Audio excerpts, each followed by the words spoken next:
الذي جعل الشمس والقمر بحسبان والنجم والشجر يسجدان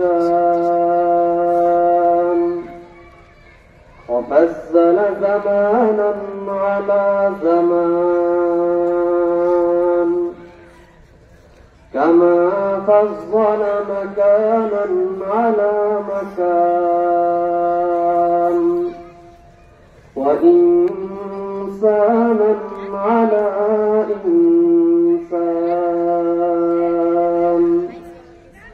ونشهد أن لا إله إلا الله وحده لا شريك له أما بعد فأعوذ بالله من الشيطان الرجيم بسم الله الرحمن الرحيم إنه من يشرك بالله فقد حرم الله عليه الجنة ومأواه النار وما للظالمين من أنصار صدق الله العلي العظيم আবেদা জালাল হাফিজিয়া মাদ্রাসার উদ্যোগে 2 দিনব্যাপী তাফসীরুল কুরআন মাহফিলের শেষ দিনের দ্বিতীয় অধিবেশনে উপস্থিত সম্মানিত দ্বীনী ভাইরা ও পর্দারত অবস্থানরত মুসলিম রমণী আমার মা ও বোনেরা, আমরা সর্বপ্রথম সেই মহান রব্বুল আলামিনের শুকরিয়া আদায় করব যে মহান রব্বুল আলামিন আমাদেরকে এই ফিতনা ফাসাদের যুগে এই পৃথিবীর ক্রান্তি লগ্নে যখন মানুষ পাপাচারে নিমজ্জিত, যখন মানুষ দিন থেকে অনেক দূরে সরে গিয়ে নিজের মন মতো জীবন যাপন করে হেদায়েতের পথ থেকে বিচ্যুত হয়ে জাহান্নামের দিকে ধাবিত হচ্ছে, ঠিক সেই মুহূর্তে এক সুন্দর জান্নাতি মজমায় বসার মতো কিছু কথা বলা এবং শোনার মতো আল্লাহ রাব্বুল আলামিন তৌফিক দিয়েছেন। সেই রব্বে কারীমের দরবারে একবার কালিমাতুশ শুকর আদায় করি, আলহামদুলিল্লাহ। এটি খুব দামি মজলিস, দ্বীনী মজলিস, খুব দামি মজলিস। কত দামি মজলিস! এই যে পৃথিবী আল্লাহ রাব্বুল আলামিন সৃষ্টি করেছেন, এই পৃথিবীতে কি অনেক জমিন রয়েছে নাকি? বিস্তারিত জমিন, একটা জমিন, ও একটা জমিন, ও একটা জমিন। এই জমিনগুলোর মধ্যে যখন কোন জমিনের উপর দ্বীনের কথা হয়, কোরআন ও হাদিসের কথা হয়, তখন ওই জমিন অন্য জমিনের উপর ফখর করে, গৌরব করে বলতে থাকে, আজ আমার উপর দ্বীন কথা হচ্ছে। এবং যেই জমিনের উপর দ্বীনে কথা হয়, যে জমিনের উপর, যেই মজমার উপর মধ্যে রব্বুল আলামিনের কালামুল্লাহর তাফসীর হয়, সেই জমিন, সেই মাহফিলকে ফেরেশতারা বেষ্টন করে নেয়। আল্লাহ রাব্বুল আলামিনের রহমতের ছায়া তারা বেষ্টনিত হয়ে যায়, রবের অসংখ্য রহমত বর্ষিত হয়।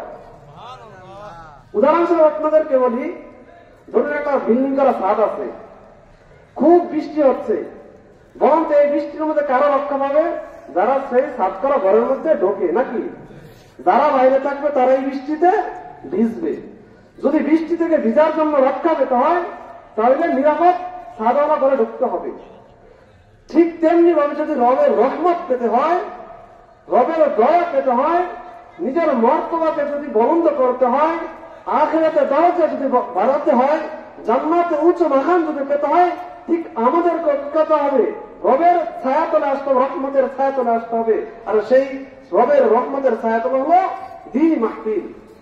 তো যারা দ্বীনী মাহফিল থেকে দূরে বসে যে বয়ান শুনছেন, তারা কিন্তু একই বয়ান শুনছেন মাইকের মাধ্যমে। আপনারা যা শুনছেন তারাও তা শুনছে, কিন্তু ব্যবধান হচ্ছে আপনারা আপনাদের উপর রহমত বর্ষিত হয় আর তারা সেই রহমত থেকে বঞ্চিত। তো যে রব আপনাদেরকে রহমতের স্থানে বসার মতো তৌফিক দিয়েছে আর অন্যদেরকে বিচ্ছিত করেছে, এই জন্য আমরা একবার বলি আলহামদুলিল্লাহ। কত মানুষ আছে তো আমাদের তারা বসার সুযোগ পায় না, ওয়াজ হয় কি হয় দূরত্ব সম্মিলিত হয়, কিন্তু তারা তো রহমত থেকে বিচ্যুত হচ্ছে, এটা তো তাদের খবর নাই। ভাই আল্লাহ রাব্বুল আলামিন কেন কোরআন মানব জাতির জন্য প্রেরণ করেছেন? আজকে একটি কোরআনী মাদ্রাসা আপনাদের এলাকায় আছে নাকি? কোরআনী মাহফিল তো হচ্ছে, পাড়ায় পাড়ায় কেন কোরআনী মাদ্রাসা জেগে উঠছে? পাড়ায় পাড়ায় কেন কোরআনী মাদ্রাসা গড়ে উঠছে?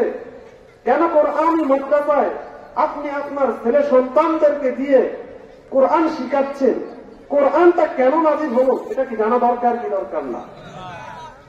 যে কোরআন কেন নাজিল হলো? আল্লাহ রাব্বুল আলামিন মানুষ জাতির উপর তার কিতাবকে, তার মনোনীত কিতাবকে কেন অবতীর্ণ করেছেন? কি তার লক্ষ্য? নাকি লক্ষ্য ছাড়া কি কোনো কাজ হয়? কাজ হয়? আপনি ধান চাষ করেন, আপনার একটা লক্ষ্য আছে না? কি লক্ষ্য? যে আমি এই ধানকে বেচবো, কিছু টাকা আসবে, এই টাকার মাধ্যমে আমি আমার সংসারে উপার্জন করব, এই সংসারে যে ব্যয়বহুল তা গ্রহণ করবো এই টাকার মাধ্যমে। আপনি মাঝি জীবনের ঝুঁকি নিয়ে মাছ ধরতে যান, জানেন না কখন কোন তুফান এসে জীবনকে ধ্বংস করে দেয়, রিস্ক নিয়ে নদীতে যান মাছ ধরার জন্য। কি জন্য? একটা উদ্দেশ্য আছে যে এর দ্বারা আমার যে অর্থ উপার্জিত হবে সেই অর্থ দ্বারা আমার পরিবারের চাকা ঘুরবে। কথা ঠিক না? তো সবকিছুরই একটা উদ্দেশ্য আছে। তো আমরা কেন এই কোরআনী মাহফিলে বসলাম? কেন আল্লাহ আমাদের উপর কোরআনকে অবতীর্ণ করলেন? এরও একটা কি আছে? উদ্দেশ্য আছে। আল্লাহ রাব্বুল আলামিন একটা উদ্দেশ্যের জন্য কোরআনকে অবতীর্ণ করেছেন, সে উদ্দেশ্য হলো যে মানুষ যেন তার রবকে চিনতে পারে আর রবের অনুগত্য করে তার প্রাপ্ত জান্নাতে পৌঁছাতে পারে। কি কারণে? রবের পরিচয় পেতে পারে, রবকে চিনতে পারে। আল্লাহ রাব্বুল আলামিন যখন আদমকে সৃষ্টি করেছেন তখন তার বাসস্থান দিয়েছেন কোথায়? কোথায়? জান্নাত না দুনিয়া? সর্বপ্রথম যখন আল্লাহ রাব্বুল আলামিন নিজ পুত্রতে হযরত আদমকে সৃষ্টি করেছেন, হযরত হাওয়াকে সৃষ্টি করেছেন, তখন তাদের বাসস্থান দিয়েছেন জান্নাত, যে তোমরা এখানে থাকো। তো সেই জান্নাত থেকে আমাদেরকে যা দুনিয়াতে পাঠানো হয়েছে, কেন পাঠানো হয়েছে এবং আমরা কিভাবে আবার আমাদের সেই পুনর বাসস্থানে ফিরে যাব, সেই মাধ্যম জানার জন্য, সেই বস্তু জানার জন্য আল্লাহ তার কোরআনকে প্রেরণ করেছেন। যখন মানুষ ভ্রান্তিতে নিমজ্জিত ছিল, হেদায়েত থেকে দূরে ছিল, গোমরাহের মধ্যে নিমজ্জিত ছিল, নিজের মন মতো চলতেছিল, যে যেরকম সেরকম উপাসনা করতেছিল, তখনই আল্লাহ কি রাসূল কারীম সাল্লাল্লাহু আলাইহি সাল্লামকে আরব ভূমিতে প্রেরণ করলেন একটা মিশন দিয়েই। সেই মিশনটা হলো যেন মানুষ তার রবকে চিনতে পারে। এই যে আল্লাহ রাব্বুল আলামিন আমাদেরকে হায়াত দিয়েছেন, কারো জন্য 100 বছর, কারো জন্য 50 বছর, 60 বছর, 40 বছর, 30 বছর, একটা হায়াত দিয়ে প্রেরণ করেছেন না? এই হায়াতটাকে আমাদের একদিন শেষ হবে, মরতে হবে। কুল্লু নাফসিন যায়িকাতুল মাউত, প্রতিটা বস্তুকে একদিন কি করতে হবে? মৃত্যুর স্বাদ গ্রহণ করতে হবে। এখানে ব্যক্তি বলে নাই, নাচ বলে নাই। নাচ মানে কি? মানুষ। আচ্ছা বলেন তো, পৃথিবী থেকে শুধু মানুষ আছে না অন্য অন্য জন্তু জানোয়ার আছে, অন্য অন্য সৃষ্টিও আছে? তো প্রত্যেকটা কুল্লু নাফসিন, নাফসিন বুঝায় যার মতো কি আছে? নফস আছে, মানে নফস আছে, জীবিত বস্তু কি বলা হয়? আমরা মানুষের মধ্যে হায়াত দেখতে পেলে আমরা মানুষকে কি বলি? জীবিত বলি নাকি? যে হায়াত না থাকে, তার মধ্যে রূহ না থাকে, তাকে কি বলি? মৃত বলি। আমাদেরও যেমন একটা রূহ রয়েছে, সৃষ্টিগুলোর সমস্ত কিছু একটা রূহ রয়েছে। আপনি গাছ বলবেন, গাছের একটা নির্দিষ্ট রূহ রয়েছে, গাছের কি আছে? রূহ রয়েছে। হাদিস পড়লে জানা যায় যে গাছও কি বলে? সকাল সন্ধ্যা তাসবিহ বলে। তো গাছের যদি রূহ না থাকে, গাছের যদি গাছের মতো জবান না থাকে, তাহলে সে কিভাবে রূহ পড়ে? কিভাবে তাসবিহ পড়ে। তো যত সৃষ্টিগুলো আছে সবার কি আছে? রূহ আছে। আর রূহ জাতীয় যত সৃষ্টিগুলো আছে সবগুলোকে একদিন কি করতে হবে? মৃত্যুর স্বাদ গ্রহণ করতে হবে। চাই সে মানুষ হোক, চাই সে জন্তু জানোয়ার হোক, চাই সে যাই হোক, চন্দ্র হোক, সূর্য হোক। মানুষের অস্তিত্ব হয় তার মৃত্যুর মাধ্যমে, নাকি তার মৃত্যু হয়ে যায় মানে তার জীবন শেষ, তার জীবনের সূর্য অস্তিমিত হয়েছে। আল্লাহর এই সৃষ্টি জগৎ এগুলা অস্তিমিত কিভাবে হবে? এগুলা শেষ কিভাবে হবে? এগুলা শেষ হবে কখন? ইদা ওয়াকাআতিল ওয়াকিআ, ইদা ওয়াকা মানে যখন সংঘটিত হবে, সংঘটিত হওয়ার বিষয় কি? যখন সংঘটিত হবে, সংঘটিত হওয়ার বিষয় কি? সংঘটিত হবে এই সংঘটিত হওয়ার বিষয় আমরা অন্য জায়গায় জানি। ইদা জুলজিলাতিল আরদু জিলজালাহা, ইদা জুলজিলাতিল আরদু জিলজালাহা, যখন জমিন প্রকম্প করবে। প্রকম্প কেন করবে? এগুলা তারা উদ্দেশ্য হলো কি? একদিন কিয়ামত হবে। আজকে ওই আলোচনা যাচ্ছি না। এই কিয়ামত হওয়ার মাধ্যমে একদিন কি হবে? এই সৃষ্টি জগতের অস্তিমিত হবে, শেষ হবে। মানে যত সৃষ্টিগুলো আছে তার একদিন মৃত্যুর স্বাদ গ্রহণ করতেই হবে। ফেরেশতা কিসের তৈরি? নূরের তৈরি। একদিন ফেরেশতাকেও কি করতে হবে? মৃত্যুর স্বাদ গ্রহণ করতে হবে। যখন কিয়ামত হবে, পৃথিবী ধ্বংস হয়ে যাবে, সব শেষ হয়ে যাবে, তখন আল্লাহ আজরাইলকে জিজ্ঞাসা করবেন কারা আছে?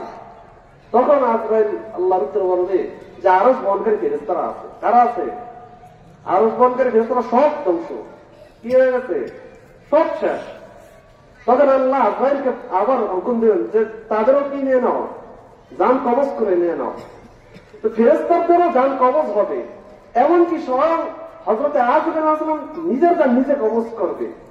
যে মানুষ জাতির জান কবজ করে, প্রাণীকুলের জান কবজ করে, একদিন সে নিজে তার জানকে কবজ করবে। তো প্রতিটা মানুষের কি হবে? একদিন অস্তিমিত হবে। কখন অস্তিমিত হবে? ইজা জাআ আজালুহুম লা ইস্তাখিরুনা সাআতান ওয়া লা ইস্তাকদিমুন, যখন তার নির্দিষ্ট সময় আসবে। মানুষের জন্য যে নির্দিষ্ট সময় বরাদ্দ হয়েছে যার জন্য, যখন সেই নির্দিষ্ট সময় আসবে, সৃষ্টিগুলোর জন্য যখন যে নির্দিষ্ট সময় আসবে, তখন সেই সৃষ্টিগুলোর জন্য সৃষ্টিগুলোর নির্দিষ্ট সময় আছে সাআ, কি? কিয়ামত। নির্দিষ্ট সময় যখন আসবে যেই বস্তুরই হোক, ইজা জাআ আজালুহুম লা ইস্তাখিরুনা সাআতান ওয়া লা ইস্তাকদিমুন, এক মুহূর্ত দেরি করা হবে না, তাড়াহুড়ো করাও হবে না। কারণ এই অবকাশ দেওয়া হবে না যে তুমি তোমার নির্ধারিত সময় থেকে 1 মিনিট পরে মরো। কয় মিনিট? মাত্র 1 মিনিট, মাত্র 30 সেকেন্ড। আর কারণের ক্ষেত্রে এমন করা হবে না যে তোমার যে টাইম দেওয়া হয়েছে টাইম থেকে 1.5 মিনিট আগে মরো। বরং যখন নির্দিষ্ট টাইম আসবে, কোরআন বলে সেই নির্দিষ্ট টাইমেই তার মৃত্যু হবে। যেমন একটা ঘটনা বলি, আপনারা নাম শুনেছেন সাদ্দাত, নাকি? সাদ্দাতের কিচ্ছাটা আপনারা সবাই জানেন। সাদ্দাত আল্লাহর সাথে চ্যালেঞ্জ করেছে যে আল্লাহ, আমি তোমার বানানো জান্নাতে যাব না, আমি তোমার বানানো জান্নাতে যাব না। আমাকে আমার যে অর্থ আছে, যে ক্ষমতা আছে, এ কথা আমি নিজেই জান্নাত তৈরি করে নিব। বেশ ভালো কথা। সে তার কথা মতোই শুরু করলো কাজ। নিজের অর্থ দিয়ে, মেধা দিয়ে, শ্রম দিয়ে, জীবনের যত উপার্জন আছে সব বিসর্জন দিয়ে একটা বেহেশত তৈরি করলো। কিসের জন্য? সুকুনাতের জন্য। আল্লাহর বেহেশতে যাবে না, নিজের বেহেশতে যাবে। যখন তার বেহেশত কার্যক্রম শেষ হলো, বেহেশত উদ্বোধনের দিন, নিজের বেহেশতকে একটু ঘুরে ঘুরে দেখবে। দেখার জন্য যখন সাদ্দাত পা পা হাঁটি হাঁটি তার তৈরিকৃত বেহেশতের দরজায় কাছে আসলো, এই তার এক কদম দিলি বেহেশতের ভিতর ঢুকলো, তখনই আসলো মালাকুল মউত। কে আসলো? মৃত্যুদূত মালাকুল মউত। সাদ্দাত তাকে বলল, আমাকে এই সময়ে অবকাশ দাও যে আমি যেন আমার তৈরিকৃত জান্নাত একটু দেখতে পারি। তখন একটা আওয়াজই দেওয়া হলো, ইজা জাআ আজালুহুম লা ইস্তাখিরুনা সাআতান ওয়া লা ইস্তাকদিমুন।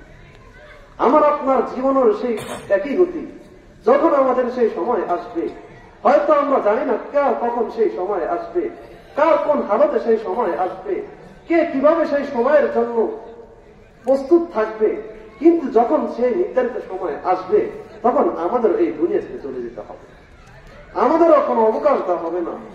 আমাকে যদি আইসিইউর ভিতরে ঢোকানো হয়, পৃথিবীর বিখ্যাত ডাক্তারকে নিয়ে আসা হয়, যত ধরনের থেরাপি আছে থেরাপি দেওয়া হয়, যত ধরনের ইনজেকশন আছে ইনজেকশন দেওয়া হয়, প্রযুক্তির যত উন্নত ব্যবস্থা সব ব্যবহার করা হয় এক মুহূর্তের জন্য, যে এক মুহূর্ত জীবিত রাখবো, কিন্তু যখন রবের ডাক এসে যাবে, উপর ওয়ালার ডাক যখন এসে যাবে, তখন সেই ডাকে আমাদের সাড়া দিতেই হবে। কি বলেন, দিতে হবে না? কি আছে যে সেই ডাকে সাড়া দেয়নি? পৃথিবী শুরু থেকে সেই আদম থেকে নিয়ে আজ পর্যন্ত এমন একজন দেখান যে অমুক ব্যক্তি সেই রবে তাকে সাড়া দেয় না, চাই সে নবী হোক, রসুল হোক, যেই হোক, তাকেও একদিন কি হয়েছে, রবের তাকে সাড়া দিতেই হয়েছে। নবীরা মরে নাই, আমাদের নবী মরে নাই। আশরাফুল মাখলুকাত সাইয়্যিদুল আম্বিয়া, যিনি ছিলেন নবীদের সর্দার, কার সর্দার? নবীদের সর্দার, তার কি হয়েছে, একদিন মৃত্যু হয়েছে।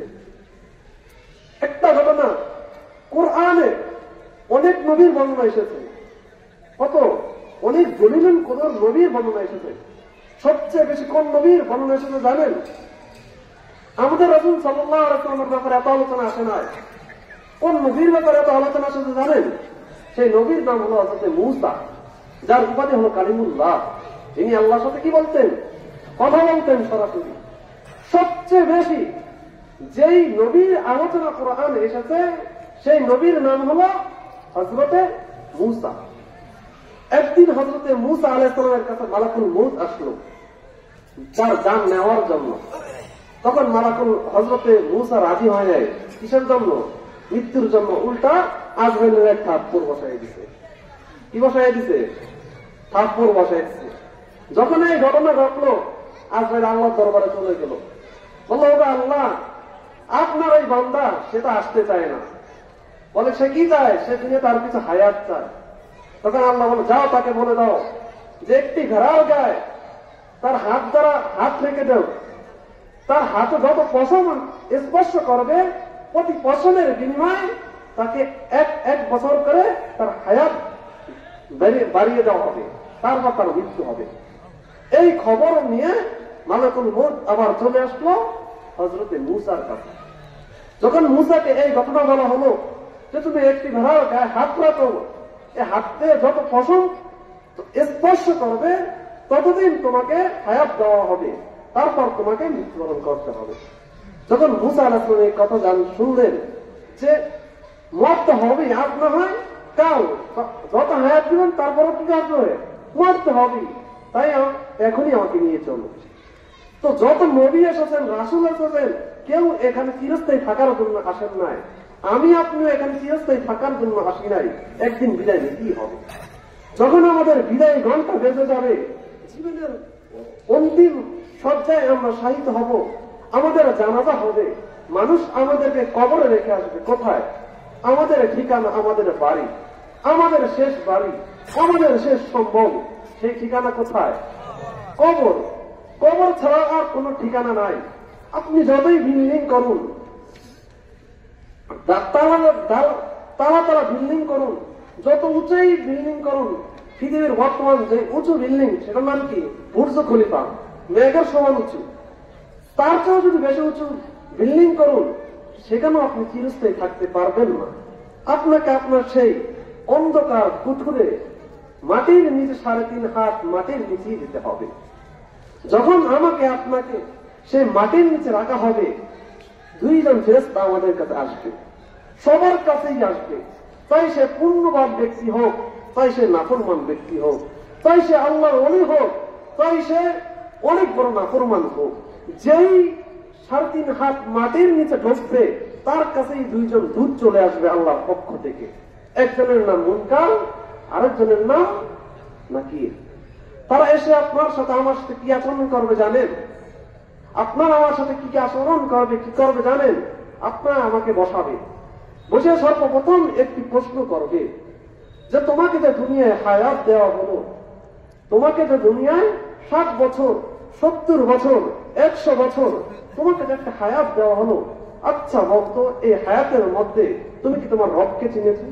বলো তোমার রব্বুকা, তোমার রবকে, মার রব্বুকা, তোমার রবকে। মুনকার নাকির এসে সর্বপ্রথম যে প্রশ্নটা আপনাকে আমাকে করবে, অন্য কোনো প্রশ্ন করবে না। বলবো না তুমি দুনিয়াতে কত ডিগ্রি অর্জন করেছো, বলো তুমি দুনিয়াতে কত টাকার মালিক ছিল, কত গার্মেন্টসের মালিক ছিলে, কত ক্ষমতার মালিক ছিলে, কত ডাকুতের মালিক ছিলে। এই জাতীয় কোনো প্রশ্ন আপনাকে আমাকে করবে না। সর্বপ্রথম যে প্রশ্নটা করবো, মার রবকে, তোমার রবকে, তোমার রবটাকে। তোমাকে যে সৃষ্টি করলো, তোমাকে যে দুনিয়ায় প্রেরণ করলো, তোমাকে যে খাওয়ালো, তোমাকে যে পান করালো, তোমার সুখের জন্য আসবাব দিল, তোমার রিজিকের জন্য আসমান থেকে পানি বর্ষণ করলো, তোমার চলার জন্য নদী দিল, নদী দিল, যে নদীতে তুমি নৌকা দিয়ে চলতা এবং জীবনের জীবিকা উপার্জন করতা। বলো তোমাকে যে এত কিছু দিয়েছে, সেই রবটাকে, তোমার রবটাকে, মার রব্বুকা। সর্বপ্রথম প্রশ্ন এটা। তা আমি আর আপনি যদি সেই রবকে না চিনি, যেই রব, সেই রবকে যদি না চিনি, তাহলে আমরা সেদিন কি উত্তর দিব? বলেন, কি উত্তর দিব? কি হবে আমাদের সেই প্রতি? তখন তো আমাদের মধ্যে একটা কথাই বলে, লা আদরি, লা আদরি, আমি জানি না। যদি আমরা সেই রবকে না চিনি, তাহলে আমাদের মুখ থেকে উচ্চারিত হবে লা আদরি, লা আদরি, আমি জানি না, আমি জানি না। তাই সেদিন যদি আমাদের সেই সুয়ালের উত্তর দিতে হয়, তাহলে রবকে চিনতে হবে। দুনিয়ার সিস্টেম হলো, যখন পরীক্ষার হল বসে, কি বসে? পরীক্ষা হয় না? আপনারা যখন স্কুলে পড়েন বা মাদ্রাসায় পড়েন, তখন পরীক্ষা হয় না? অনেক বলেন আমি স্কুল মাদ্রাসা ডাক্তারে যাইনি, কিন্তু চাকরির লোকে তো গার্মেন্টসে যান, অন্য কোথাও যান, সেখানে কি পরীক্ষা হয় না? পরীক্ষা একটা হয়। পরীক্ষার আগে কি কেউ প্রশ্নপত্র ফাঁস করে যে কি কি প্রশ্ন করা হবে? প্রশ্নপত্র ফাঁস করে? ফাঁস করলে তো আউটই হয়ে গেল, কি প্রশ্ন, এই পরীক্ষা নিয়ে লাভ কি? কিন্তু আল্লাহ রাব্বুল আলামিন প্রশ্নপত্র আগেই ফাঁস করে দিয়েছেন। যে প্রশ্ন তিনি করবেন, সেই প্রশ্নপত্র দুনিয়াতেই পাস করেছেন, যাতে করে মানুষ সেই প্রশ্নের উত্তর দিতে পারে। তিনি মানুষের জন্য কঠিন করেন নাই, মানুষের জন্য সহজ করেছেন। প্রশ্নপত্রকে আগেই পাস করেছেন যে সর্বপ্রথম কি কি প্রশ্ন করা হবে, আমার রব্বুকা, ওমা দীনুকা, ওমান নাবিয়ুকা, আগেই জানিয়ে দিয়েছেন, যেন মানুষ প্রস্তুত হয়ে আসতে পারে, যেন মানুষ প্রস্তুতি হয়ে আসতে পারে। আর আমরা যদি প্রস্তুত হতে না পারি, কোন ছাত্র যদি পরীক্ষার আগে ভালো ফলাফল না, ভালো পড়ালেখা না করে, সে পরীক্ষা উত্তীর্ণ হতে পারে?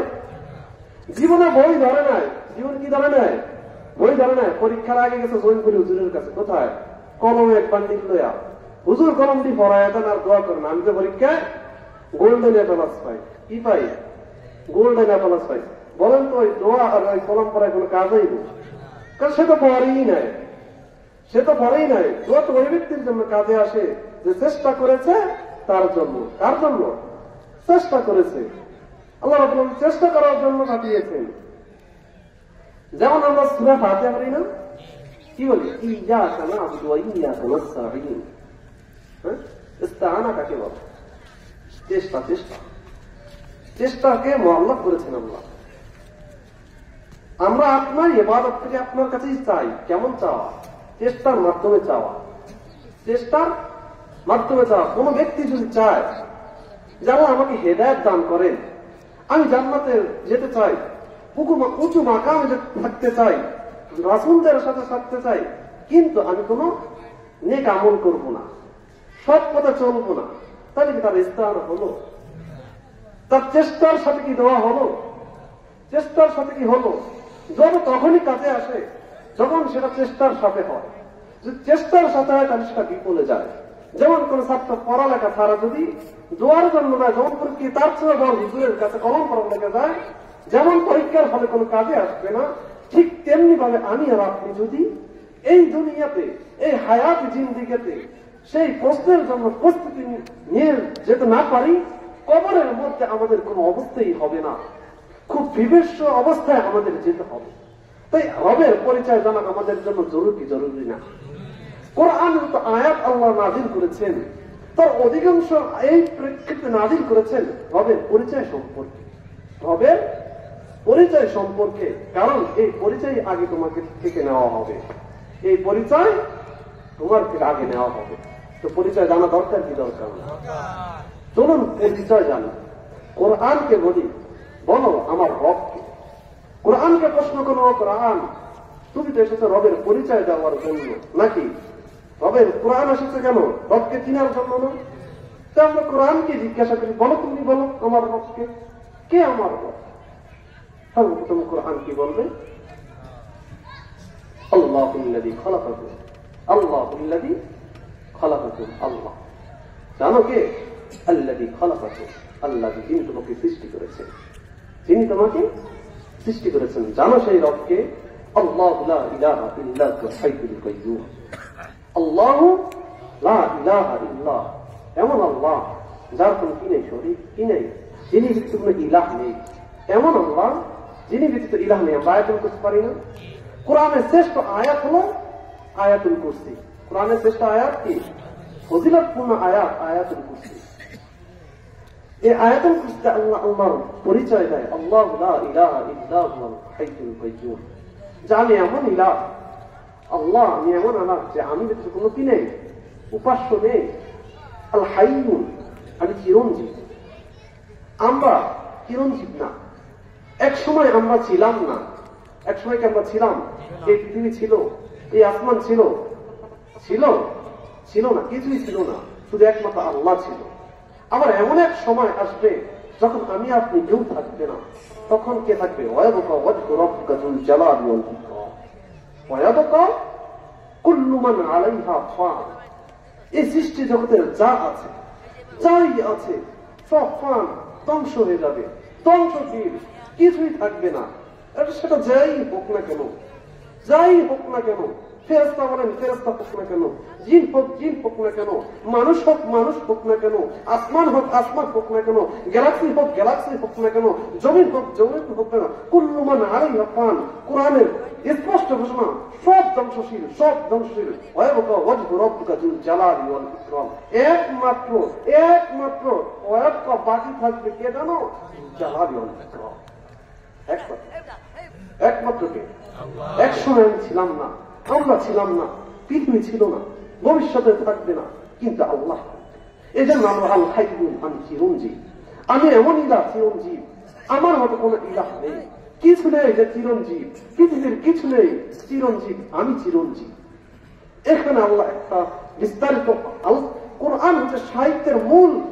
অল্প কথা দিয়ে অনেক বুঝিয়ে দেয়, অল্প কথা দিয়ে অনেক বুঝিয়ে দেয়। এখানে চিরঞ্জীব আল হাইয়ুন বলেছে।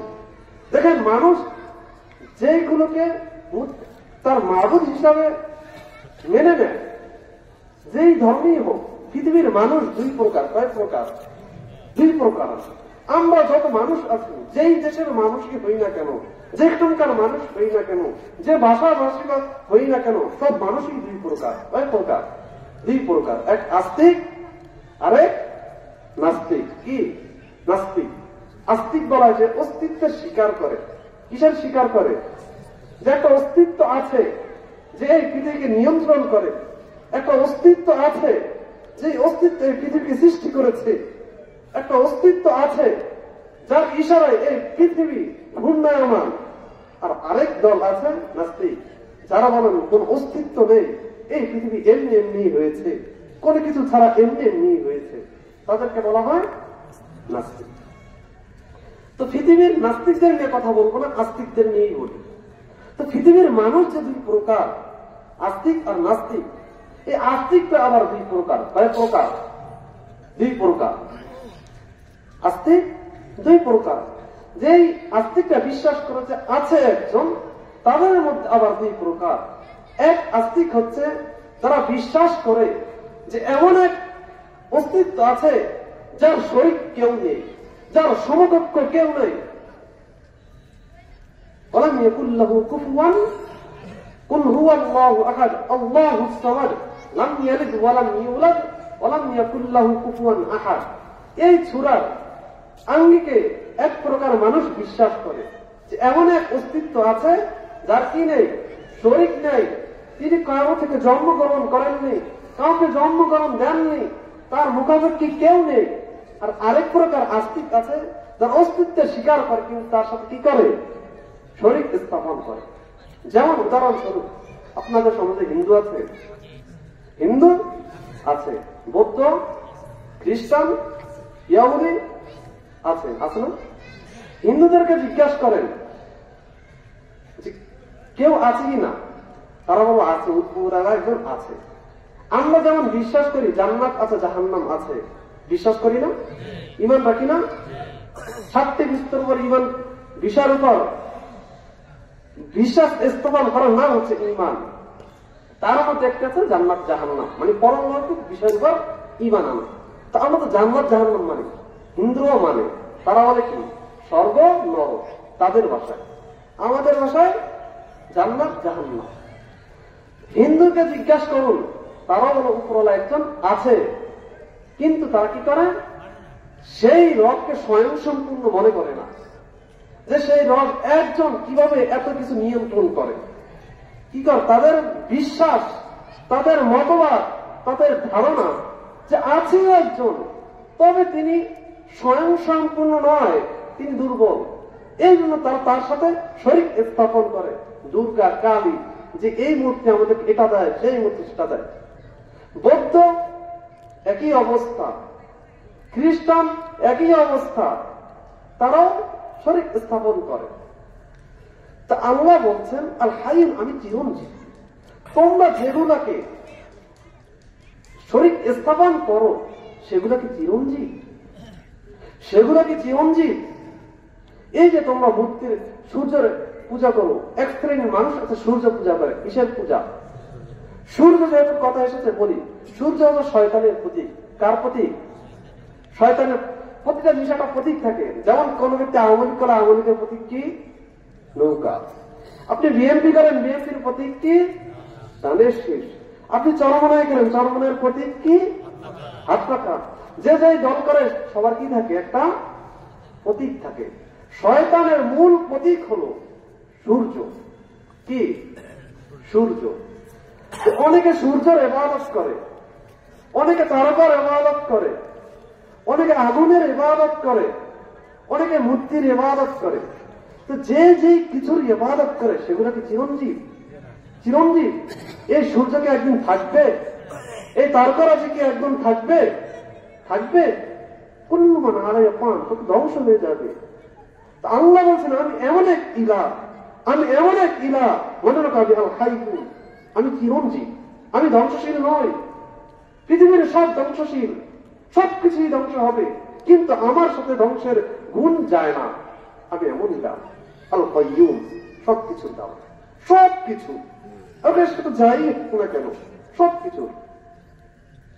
লা তাখুযুহু সিনাতুন ওয়ালা নাওম, লা তাখুযুহু সিনাতুন ওয়ালা নাওম। একটু লক্ষ্য করবেন যে আমি এই আসমান, এই জমিন, এত কিছু যে পরিচালনা করি, এত পরিচালনা করার ক্ষেত্রে আমার তন্দ্র আসে না, নিম্ন আসে না, নিদ্র আসে না। আমি এমনই না। রবের পরিচয় দেওয়ার উদ্দেশ্য ছিল আজকের এই মাহফিল। তো যতটুকু পেরেছি দিয়েছি, সামনে সময় হলে দিব। যতটুকু কথা বলেছি তার উপর আমল করার মতো আল্লাহ তৌফিক দান করুন। সবাই বলেন আমিন। ওয়া আখিরু দাওয়ানা আলহামদুলিল্লাহি রাব্বিল আলামিন।